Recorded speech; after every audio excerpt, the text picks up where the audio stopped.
Good morning, everybody. Nice to see you here today. Although I don't know if I know very many of you individually, I feel so relationally connected to all of you. Junction Community Church is a friend of ours. Pastor Paul and Mary mean a whole bunch to us. My Aunt Becky attends here, and I love her so much. And I'm just thrilled to be here with you today.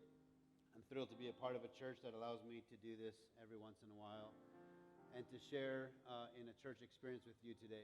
I'm just a firm believer that so many great things take place during our church services on a weekly basis. And if I may just interject, never overlook the power of a worship service, because what God can do in one moment, no man could ever accomplish in a lifetime. And a lot of that takes place right in the heart of worship. And you guys have a great worship team. What a great experience. Thankful to be on this side of the mountain. The western slope is beautiful, more than I guess realized. I've been in Grand Junction prior, but I just think I see more beauty this time around. And we also spent Friday in Moab, and that was amazing. Moab is beautiful. You're lucky to be less than 2 hours away from Moab. You ever need a good escape, go to one of the yurts in Moab, and you'll feel like you're in the middle of nowhere all by yourself. It's a great thing. Hey, I want to show you a picture of my family. My wife, Crystal, who just walked out. My son, AJ, 10 years old, loves to play basketball and football. My son, Aiden, 6 years old, and he loves to eat, and he just started full-time kindergarten, so it's a great blessing between 8 and 2:30 every single day. And Adelie, who's 14 months, and she's just a beautiful miracle baby for us. And Crystal and I have been married 11 years, working on our 12th. We just finished 3 years of pastoring at a church in Fort Collins that's just so special to us. We enjoy doing everything that has to do with leading a church, and it's really nice to be here with you today. I do have a special message for this church, and I really do feel that it's going to be good timing for you individually. I don't think this will change your whole life, but it potentially could change the trajectory of your day today. And if you just leave with just 1% increase in your life, it can do something amazing for you. So I titled today's message, I Will Continue, and you'll see how that makes sense here shortly. I was raised in the local church. I love the local church. I feel like God has called me to the local church, and I feel like the local church is the hope of the world. If you could ask God, what's your solution to this dying world that we live in? I mean, you live in the same world that I live in, and every once in a while it can be overwhelming to see what's taking place in our own communities in this nation. God would say, my solution to this world is the local church. And I believe that the local church is the happiest place on earth, not Disneyland. The local church changed my life. Some of my greatest memories are in the local church. Some of the best people I know I met in the local church. The local church is where God has called us as a family to do. Lots of our family are involved in the ministry, and I just believe that God has kind of put that passion in our hearts. Our church is small, it's unique. We're doing some things that we feel might be a little unorthodox, but we're just passionate about reaching people, and we're willing to do whatever we feel God leading us to do. And I'll just encourage you, whenever you're sure that you've heard the voice of God, there really is no risk. In order for us to reach people that are unchurched or de-churched, then we're going to have to be willing to do things a little bit different. And it'll make more sense to you when you have a child who's not currently involved or not in relationship with Jesus. We're going to have to be willing to do some things a little different. And I just want to encourage you to embrace the vision that Pastor Paul has for this community, embrace it, and then work hard for it. And a unified church is dangerous, right? I mean, when people connect in and really work hard for what we feel God has called us to do, a church that's unified is absolutely dangerous, and I think it has the potential to completely rock this side of the mountain. So I encourage you to do that. Psalm 122 verse 1 says, I rejoiced with those who said to me, let us go to the house of the Lord. My favorite day of the week is Sunday. It's the first day of the week. I love getting dressed for church. My family loves getting dressed for church. We look forward to church. I wish it was Sunday every single day. I love being in church. But I've realized recently, taking a personality assessment test, the color code, I realized that the way God built me, the way God designed me, that I'm not a good fit to be a pastor. I just, now that I'm already doing it, too bad I did this later on, because I'm not fit, like I'm not a good, according to my personality assessment, I'm not a good pastor. I'm not built to be a pastor, because pastors are always happy. Pastors are always blessed. Pastors never have stress. They handle all of life's problems so well. They love people, they love crowds, and they love events. That's why you guys have such great pastors, because they love all of those things, and life is so easy for them. But that's not my story. Like, I'm not good with people. I don't like big crowds. I don't like a lot of, and like stress rules me a lot. I lose focus. I am happy for the most part, especially when I'm eating some hot wings. But for the most, yeah, I'm not. You wouldn't want to pick a church that I'm leading. I'm just saying, according to the assessment.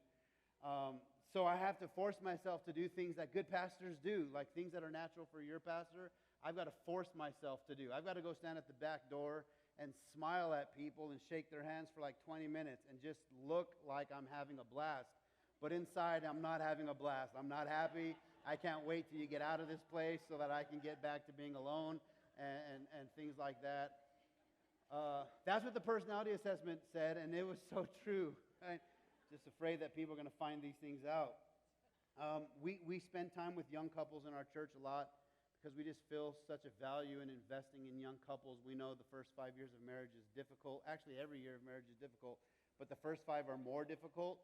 So we spend time with those who are in their first season of marriage, and we just really try to invest in them, and we love doing those things.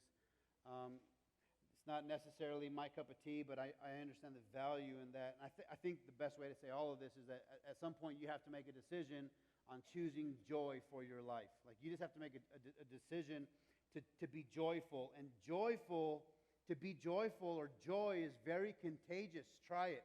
Take a second, look at your neighbor with a big smile, and I promise they'll smile back. It's hard not to, right? Joy is very contagious. Your smile really does matter.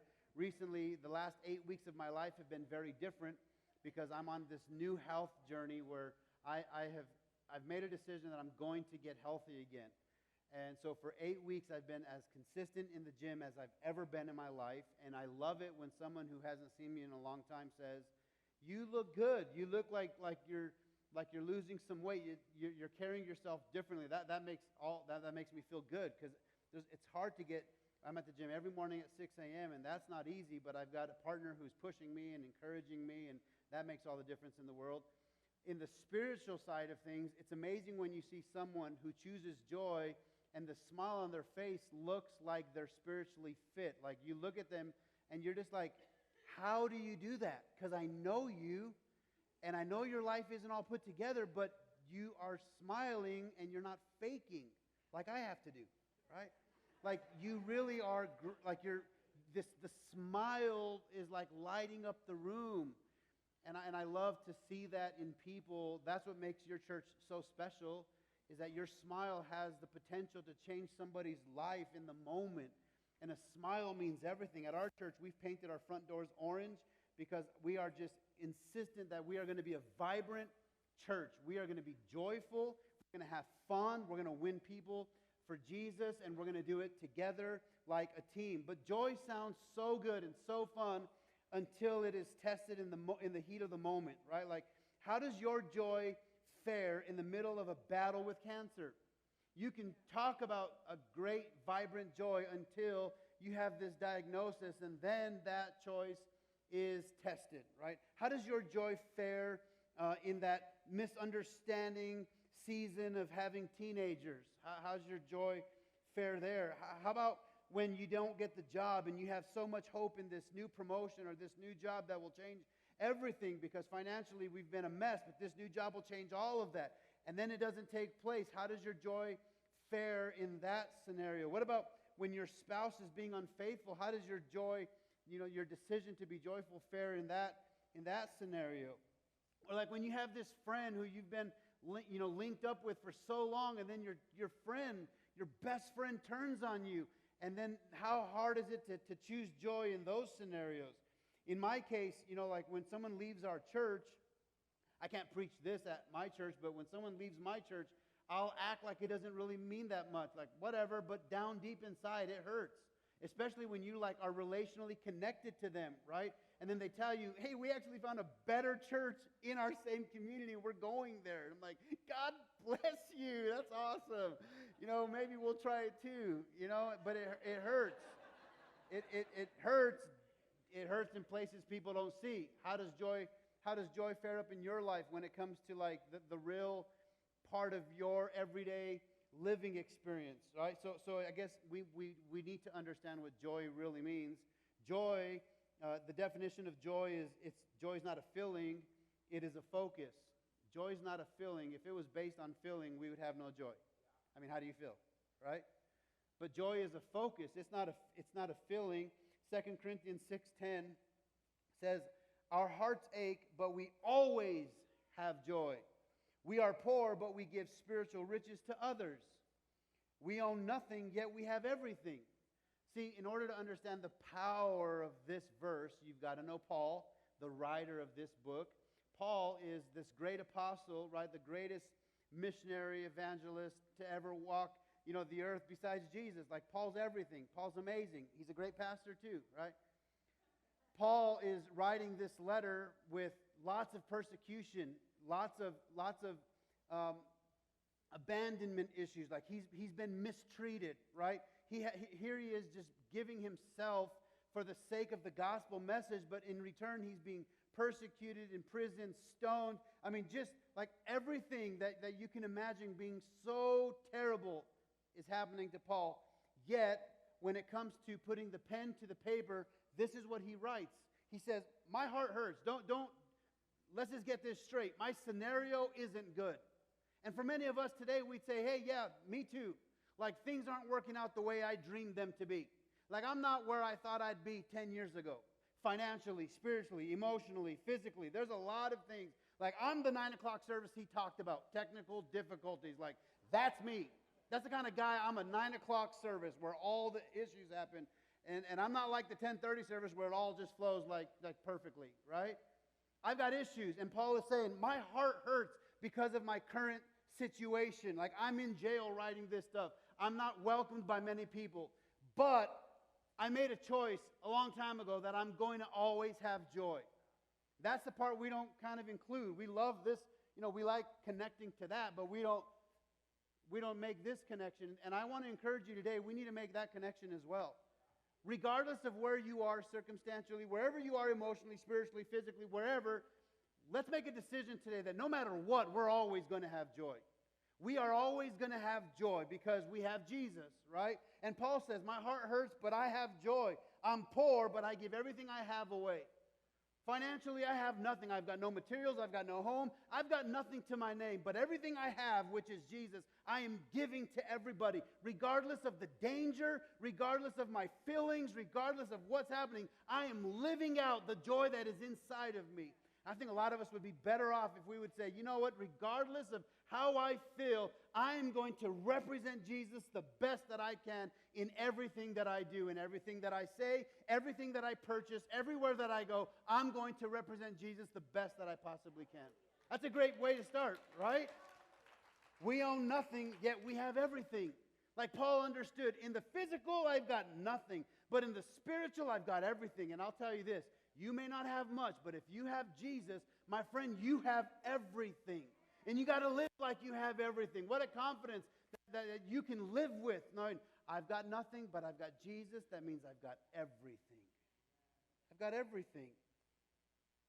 There's a difference with enjoying it and finding joy in it. Like, I love food a lot. And for a long time, I was in a bad place with food because I was getting a lot of my joy from the food. Like I was beyond enjoying it. I got a lot of joy from it.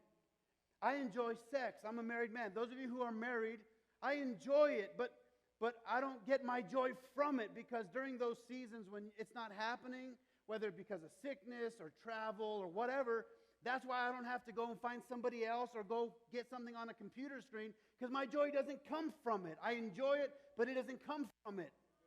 We can't put our joy in anything, because things break. Things can get lost. Things can be stolen.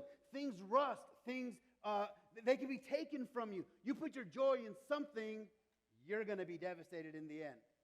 If you put your joy in people, oh, let me tell you about people. Church people, too. They can leave you. People can leave you. People can betray you. Not at JCC, but every other church I know, there's people like this. People can betray you, like good people that you loved, that you cared for. Some of these people can even be relatives, and they can betray you. People can turn on you. People die. People change. If you put your hope in people, you are going to be on the receiving end of like grief and pain and suffering. Your joy will be challenged. As a matter of fact, the only place you can really put your joy in is someone who is eternal, someone who never ever changes, who never fades, and that's Jesus. That's the only place you can really attach your joy from. Like, that is the source of my joy. James 1:2 says, "Count it all joy whenever facing trials of many kinds." Like take note of all those things, because your money, no matter how much you have, will eventually run out. It just will. Regardless of how many great relationships you have, your relationships will come to an end. Regardless of how healthy you are, your health is going to fail you. You have to put your joy in Him, because wherever your joy comes from determines when it will run out. The only place your joy will never, ever run out is found in Jesus. So count it all joy, all. I love the word all, because you can't decide what's counted and what's not counted. You have to count it all joy. Say all. Small word, major, massive meaning, right? So let's consider jelly beans. Do you know that it's about a 21-day process to make a jelly bean? Like some 9-step process. It takes 9 days for every single jelly bean. They've perfected that. They've got factories that do all of those things. However, the factory doesn't always make every single jelly bean perfect. There are some jelly beans that are called irregulars. I am an irregular jelly bean. That's what I am. Some of you are irregular, but a lot of you are great, perfect, 9-step, high-intensity jelly beans. So for a long time, they had someone who would be a bean counter or a bean inspector. And there's a lot of those people in churches too. Like, they're inspectors of people. They're really good. Like, they can tell you if you're good or bad, full of sin, not full of sin. There's a guy in the factory that does this with jelly beans. He says, you're a good bean, you're an irregular bean. You're a good bean, you're an irregular bean. They would take all of the irregular beans in the factory and they would throw them away, because they want to ensure a high level of excellence with every single jelly bean. They care about their consumers. They want you to enjoy every single jelly bean that you purchase from them. They would hate that you would open your bag of jelly beans and have to eat an irregular jelly bean. There are plenty of good jelly beans. We don't need to include irregular jelly beans. So for years, they would throw the irregular jelly beans away, until one day some kid comes in and says, we ought to do something with all the irregular jelly beans other than throwing them in the trash. Why don't we make a creative name called belly flops and sell them with a 50% discount? Like, yeah, they're not the best, but they're worth something. I mean, the taste is not altered, just the look. Like, two of them attached to each other, or one of them has a cluster, and it's irregular because of how it looks, but the taste is consistent. And they said, maybe people will buy the belly flops because it's 50% off. And you know what happened? Business began to boom with the belly flops because people liked the name, and people like me associated with the description, irregulars. I'm an irregular jelly bean. And then Paul writes, count it all joy. And I think for me, what I've always struggled with that I'm learning to do now is, rather than ignoring or avoiding the irregular parts of my life, I need to also include that. I need to count that in my life. I can't just never ever consider the way my heart felt when that happened in my life, or avoid people because I am a difficult people person, or whatever the scenario is. Here's the truth. I know church people really well. We can do a pretty good job of getting through a Sunday morning, but if you knew me Monday through Saturday, you'd realize there's a lot of irregular jelly beans happening in my life. I know that about you. I know that about me. And what Paul is saying is, don't ever overlook the value of the irregular things in your life. Like the trials that you're facing and no one knows about it because of shame or because of guilt or because of the lie of the enemy in your life. What happens if you expose that to someone who you trust, and all of a sudden you'll start to realize the value in your trial today? There's a lot of value for every single thing you are going through. And Paul says, count it all joy. Like, consider those things. Don't run from them. Don't avoid them. Face your challenges. Look them right in the eye and say, I'm going to get every ounce of value out of you. Because Romans 8:28 says, all things work for the good of those who love God and are called according to His purpose. It's amazing how God can take a mess and do something very beautiful with it, including your story.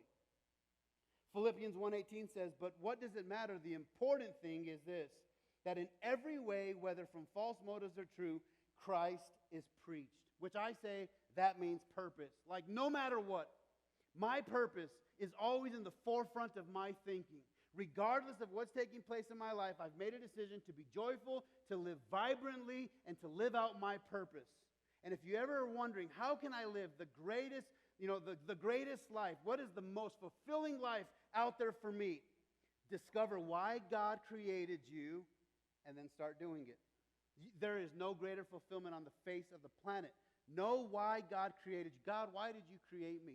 When you spoke over me in my mother's womb, when you breathed that breath into my lungs and created me, what was on your mind? What was my purpose? And when you discover that, start doing it. You'll never experience the kind of fulfillment like you will in that moment. So regardless of what's happening in your life, keep in the forefront of your thinking, I'm going to live out my purpose. I am going to live out my purpose. The second part of that same verse says, and because of this, I rejoice, yes, and I will continue to rejoice. Today's message is, I will continue. Is this in your heart today? And because of this, what does this mean to you today? What trial is in this today? What's happening in your world today that you can say, and because of this, I rejoice. Yes, and I will continue to rejoice. This is how you choose joy, my friend. No matter what happens to you, I will continue. I've lost some really good friends. I've had some friends that I would consider close to best friends in my life. And over the course of time and circumstance, I've lost some friends, like good friends that have forgotten about me. That's how I felt. I have to make a decision. I will continue. I know what it feels like to be cheated on, to be left alone, to be abandoned. Regardless, I will continue. A few years ago, we buried our daughter. And that was not an easy thing to do. Those of you who have lost a child know there's a great pain that comes with that, right? However, we made a decision. We will continue. 6 years ago, our son, Aiden, was born with Down syndrome. And a lot of people told us, be ready, your world's going to be wrecked. It's going to be crazy. They were right. But we will continue. Like, it doesn't change the purpose. It doesn't change what we're doing. It's included. Count every single thing joy. Count it all, everything. Maybe for you, you're here today, and I just shared with you some of the things on my list, but for you, it could be, yeah, I've lost a friend, and it was hurtful. It still is hurtful. Man, that betrayal has a way of eating you alive. However, I will continue. Yeah, I've lost a child too. I know the pain of losing a child. I will continue. Maybe you're here and you're like, I lost a parent, and when that happened, man, that was devastating to me. Gone too soon. I will continue. Maybe you just recently lost your job. We're on this other side of this crazy economy, right? And now they're coming to us and saying, I'm so sorry, we don't need your services. And you got in your car and tears began to fall down your face. And you made a decision, I will continue. Maybe your ego is being tested. Maybe you, instead of a promotion, you got demoted. I will continue. Maybe there's chaos within the dynamic of your home. I will continue. Wherever you find yourself today, whatever it is that is in front of you today, whatever it is, the decision has to be made. I will continue to rejoice because of this. And again, I say, rejoice. I will continue. See, in Jesus, if you're wondering if there's anybody out there who could possibly understand, there is someone who I know who fully understands your heartache, and that's Jesus. Because with his time here on earth, he experienced all of these things. He experienced betrayal, ridiculed, mocked, hung on a tree to die, humiliated, publicly humiliated, treated with such disrespect. Jesus understands, and he is our source of joy. That is who we connect our joy to. The fountain flows from him to me. And that's why it'll never run out. Philippians chapter 1, verse 21 through 23 says, for me, living means living for Christ. If I'm going to be alive in this earth, I'm going to live for Jesus. I will continue. And dying is even better. But if I live, I can do more fruitful work for Christ. So I really don't know which is better. I'm torn between two desires. I long to go and be with Christ, which would be far better for me. Again, consider Paul and his circumstance. He desires to serve God so much, to be with him. But until that moment takes place, he's made a decision. My life is not my own. I will serve Jesus with everything, in everything, for everything. I will continue. And I just wonder, surely our life is not exactly like Paul's. I'd say his circumstance might be a little different. But I know that we have circumstance. And I believe with all of my heart that God is aware of every single detail taking place in your life today. Like there's nothing happening in your world today that would catch him by surprise. He didn't wake up today and say, that caught me off guard. Give me a day or two, figure this whole thing out, come back to you with a solution. Should be smooth sailing. That didn't happen. My friend, he's ever present, as Pastor Paul said. He's very present. I love that about him. How he is so connected to me and my stuff, my irregular stuff, my scenarios and situations. And I do have those things happening in my life. We're 11 years in our marriage. We still have some issues. Raising 3 children, you know, is not as easy as people think it is, right? I'm still trying to find the manual for them. There's not one. But there's other things taking place that I didn't ask for that have just come upon us. We have to go through those different types of things. What about making a decision today? I will continue to rejoice. Again, I'll say, rejoice with all of this. Would you stand to your feet with me right there where you are? One of my favorite things at the very end of every message I preach is just praying for people. I love using my life to connect with people. Because sometimes church people feel like they're so low that they're out of his reach. But hopefully today you realize I'm not out of his reach. He actually knows right where I am. He showed up today, and he reminded you something that will change the trajectory of your day today. And that is, regardless of all of this, how about choosing joy? Because his joy is different from happiness. It's peace. It's security. It's confidence. That's what joy is. It's a smile, a genuine smile that my world's not all put together, but I'm connected to him. That's why I'm at peace in my life. There's one thing I've learned about church people. We still got issues, don't we? But it's a beautiful journey. You're going to learn some things about Him that you never knew because of your trial. Can I pray for you? Would you just do me a favor and lift both your hands right there where you are? Father, I pray for this wonderful group of people in Grand Junction. A people that I don't necessarily know, but I'm so confident you know every single thing about. Every single detail about their life and struggle and current circumstance, you're aware of every detail of that. And I just pray your great blessings upon them today. I pray supernatural strength over their lives, over their marriages, over their relationships, over their children. God, we don't ask you to remove it. We just ask you to strengthen us so that we can face it and get through it. Because we can do this. We've chosen joy. We're going to choose joy every time. And it's not going to be easy, but that's the best thing we can do. Stay connected to you. So, Father, may this church be vibrant in everything that it does. May the smile be genuine. Doesn't mean everything's perfect. It just means we're connected to the one who is. And our joy flows from heaven. Lord, I pray your great blessings upon Junction Community Church. And I just pray that this new season would be more blessed than any season they've ever had. I pray for exponential growth.